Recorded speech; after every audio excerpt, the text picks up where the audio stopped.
Ei, meu irmão, minha irmã, muito me alegra poder chegar até sua casa e partilhar com você a leitura orante deste 10º domingo do tempo comum, do Evangelho, deste 10º domingo do tempo comum, que é o dia 6 de junho.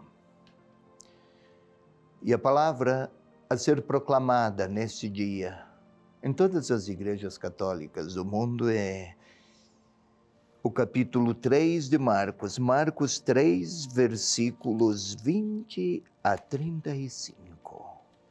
Vou lá. Se quiser acompanhar, tenha em mãos a sua Bíblia, Marcos 3, 20, 35.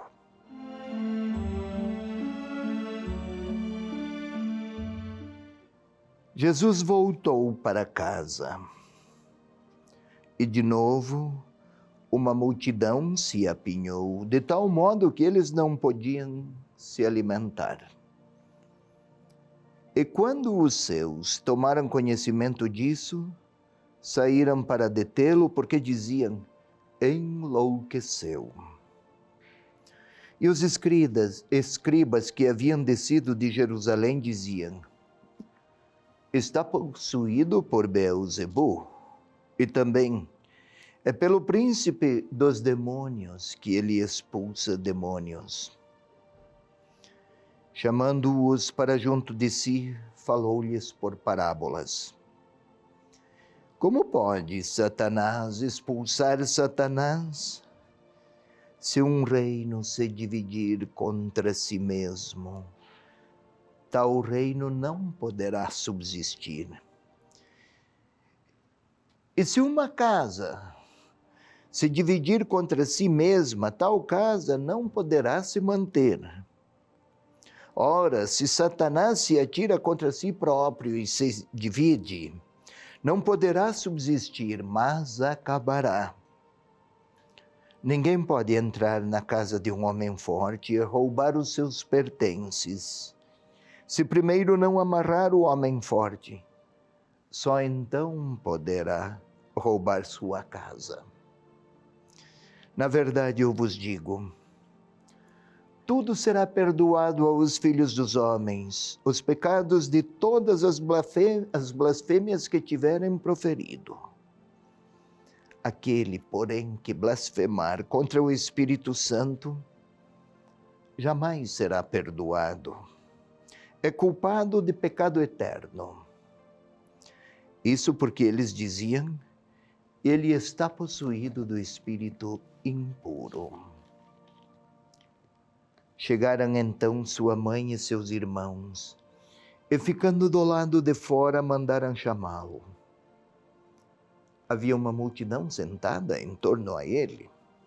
Disseram-lhe: eis que teus irmãos e tuas irmãs, tua mãe, estão lá fora e te procuram.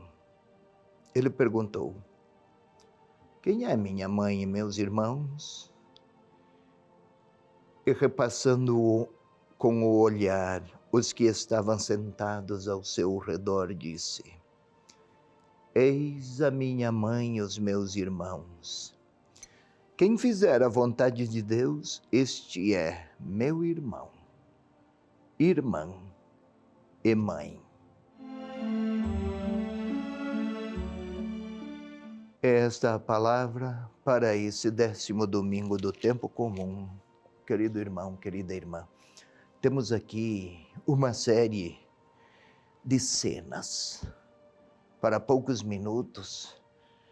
É sempre um pouco difícil explicar. Vamos tentar.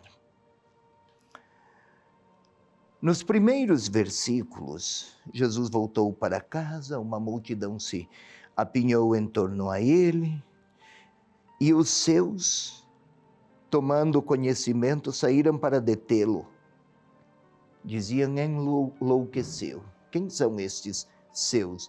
São os familiares que desde Nazaré partem, aqueles apresentados como irmãos, irmão, irmã e mãe. Diziam: enlouqueceu.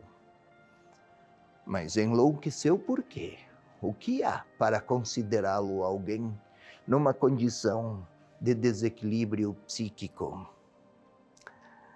É que antes Jesus perdoara os pecados a um paralítico. Quem pode perdoar pecados a não ser somente Deus? E ele fala de pronunciar pecado, e ele pronuncia o perdão dos pecados, e ainda o paralítico caminha. Mas assumiu prerrogativas de Deus. Pensa que é Deus? Depois ele se sentou com Levi, publicano, pecador contumaz. Comunhão de mesa é comunhão de vida. Se ele se apresenta com a autoridade de quem vem de Deus, por que é que se põe ao lado dos piores pecadores que se conhece? Este está louco. Aí as espigas arrancadas. E era um dia de sábado, para piorar tudo. Arrancar as espigas em um dia de sábado que estava expressamente proibido pela lei sagrada de então. Ele se contrapunha até a um dos livros mais sagrados da lei, que era o Levítico. Depois, novamente em dia de sábado, cura um homem com a mão atrofiada.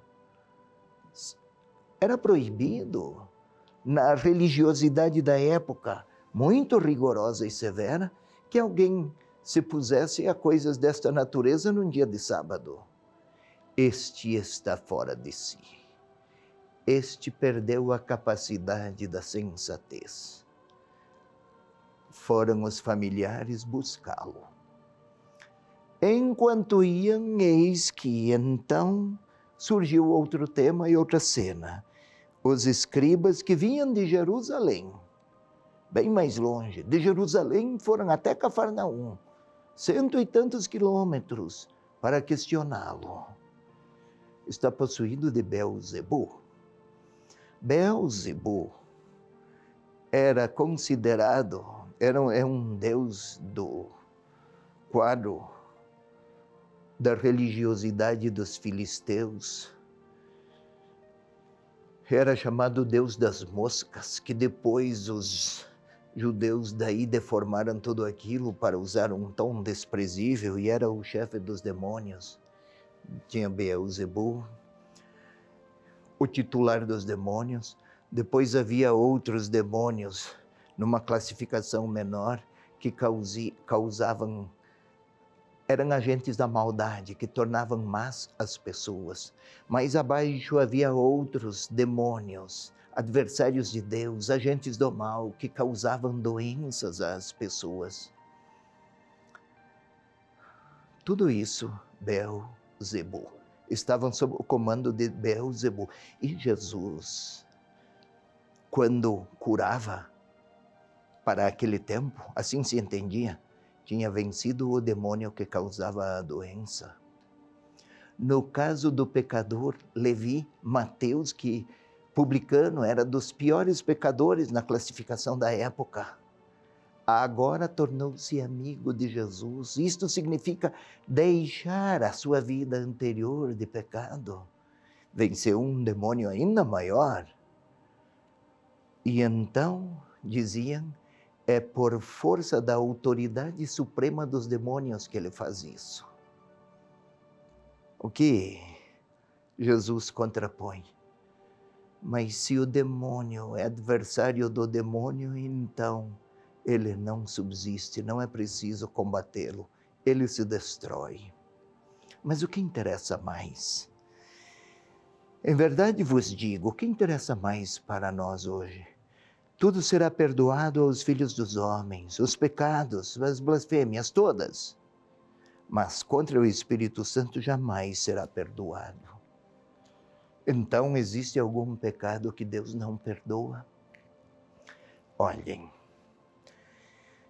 perdoar na tradição dos evangelhos não tem o mesmo sentido que aquele sentido usual no nosso mundo ocidental, isto é, Alguém que renuncia à punição a que tinha direito, ou a que seria justo infligir, não é renunciar a uma pena, ou desfazer uma pena que com justeza pudesse ser prevalecente.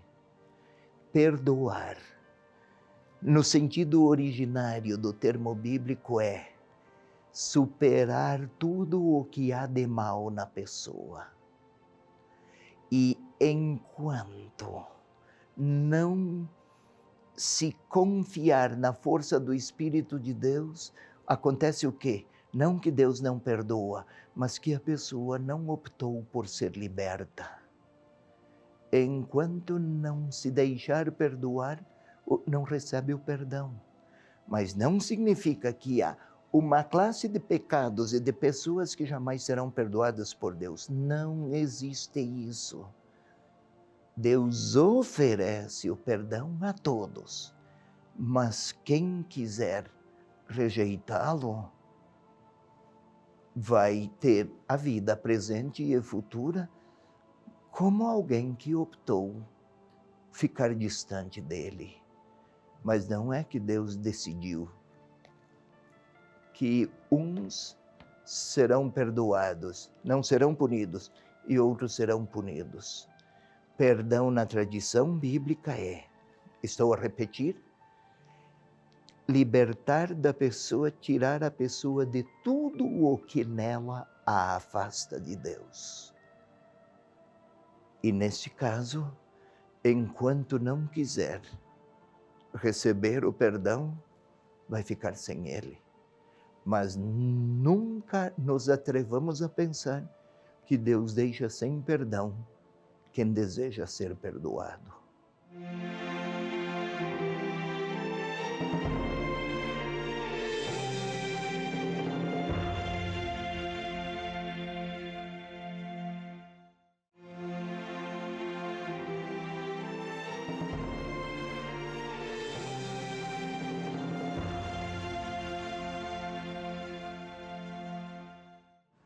Então, meu irmão, minha irmã, queiramos passar agora a segunda parte da nossa leitura orante, deste 10º domingo, do tempo comum, Marcos 3, 20 a 35.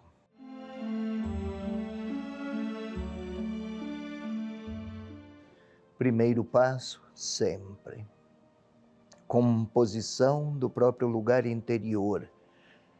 Aquietar a interioridade. Até aquelas formas de meditação, meditações orientais, das filosofias orientais, muito dadas à meditação, sempre compõem a própria interioridade para poder meditar. Mas concentram-se sobre si. Aqui nós queremos nos concentrar na palavra. Feche os olhos, por favor.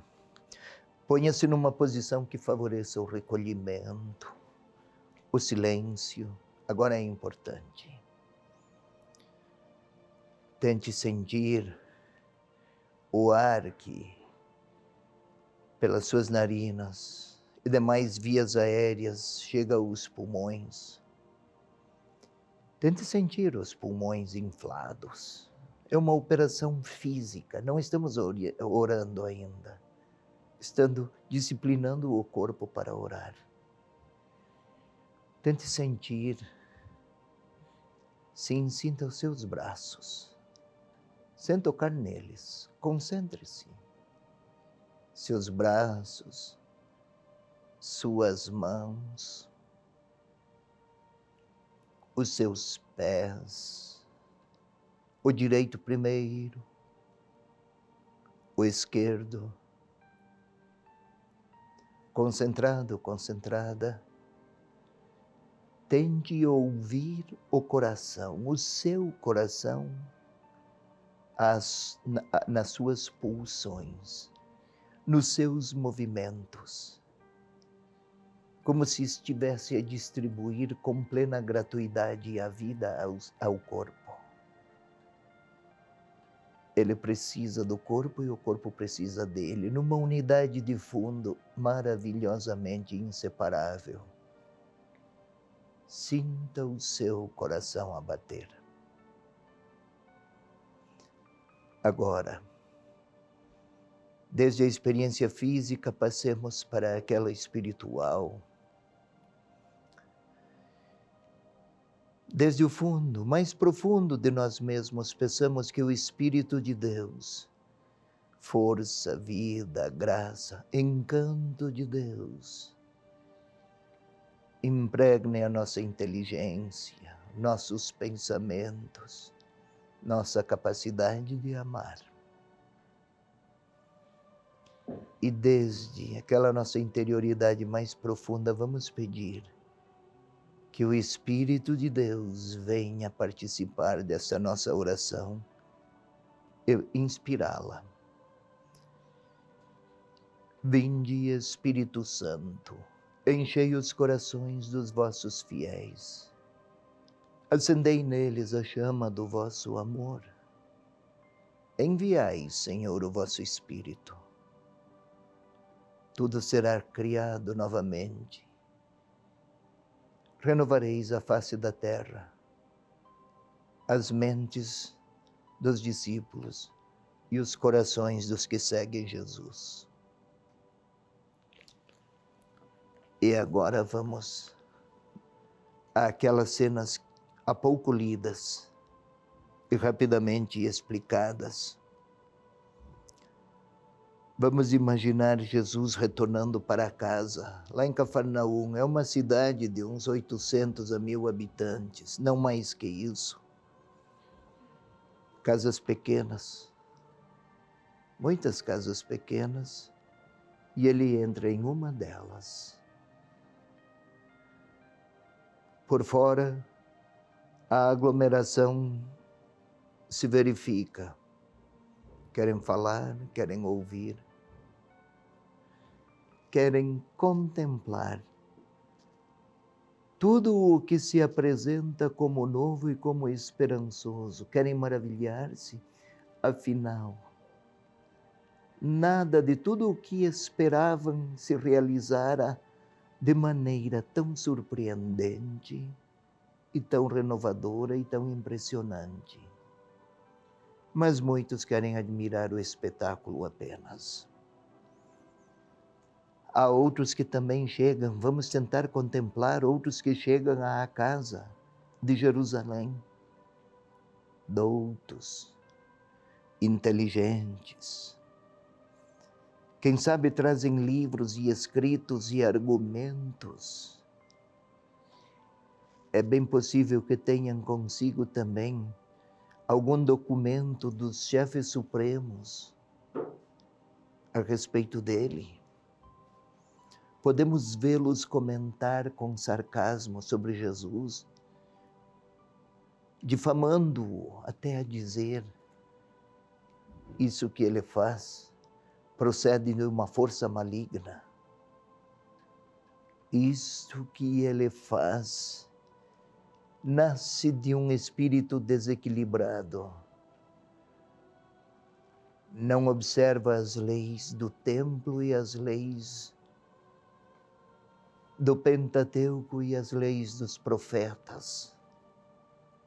E as palavras dos profetas e as disciplinas e as regras religiosas, como pode vir de Deus?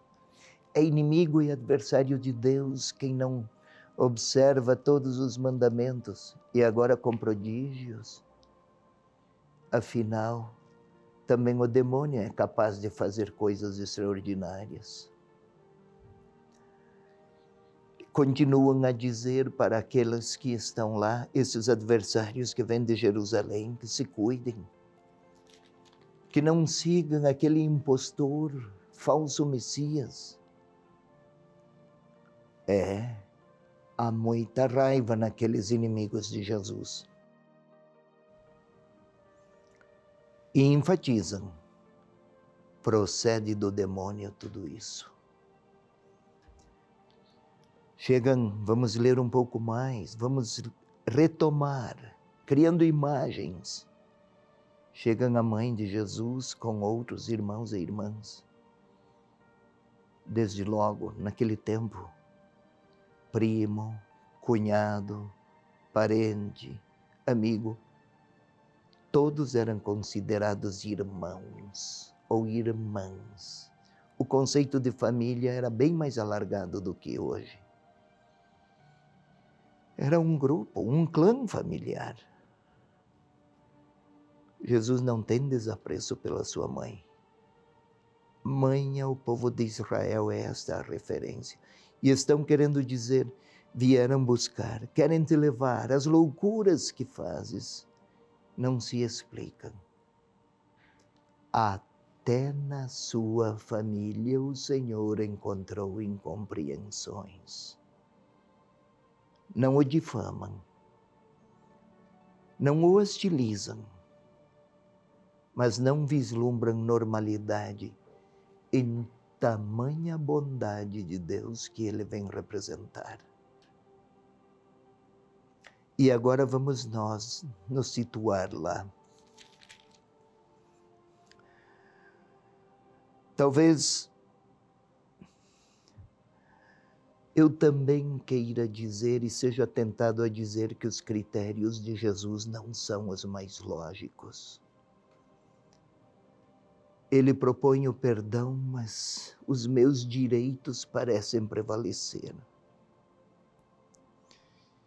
Ele propõe a compaixão, mas eu posso ser tentado a interpretar tudo com méritos e prêmios. E estou lá a discordar, quem sabe.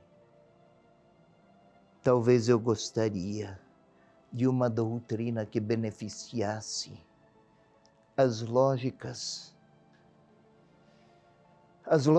que favorecem os critérios dos fortes. É bem possível que eu esteja profundamente impregnado de motivações que não sejam aquelas de Deus, que é compassivo e misericordioso.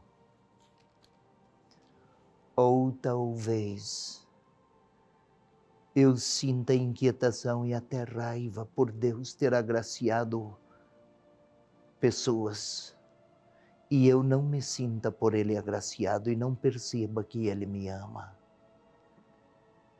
E comece a fazer opção por outras divindades ou por outras verdades, parecendo-me com os escribas e os fariseus. Mas agora o Senhor olha para mim, eu estou lá naquelas multidões. Ele sabe dos meus limites e das minhas misérias. Talvez eu tenha dito que é o seu poder e a sua bondade tem uma outra fonte. Ou talvez eu não o tenha desejado e tenha preferido outras verdades e outras forças e outros fascínios, poder, dinheiro, fama, ou então tenha me deixado envenenar por meus rancores e não consigo olhar com bondade para aqueles a quem Ele é bom. Então Ele quer me falar, não para me condenar, é para eu ouvi-lo. Se eu não consigo querer bem, o que Ele me diria? Se eu estou marcado por invejas que não superei, Ele me olha, acaso quer me condenar? Ou quer me convidar a participar do seu caminho e sua palavra me transforma? É hora de eu ouvi-lo. Não preciso lhe falar nada, apenas que palavras me diria Ele, pois Ele sabe que apesar dos meus limites e pecados, Ele sabe, eu quero acolhê-lo. Eu não quero ser um escriba, alguém falso. Fala, Senhor. Fala-me. Quero ouvir. é hora silêncio para deixá-lo falar.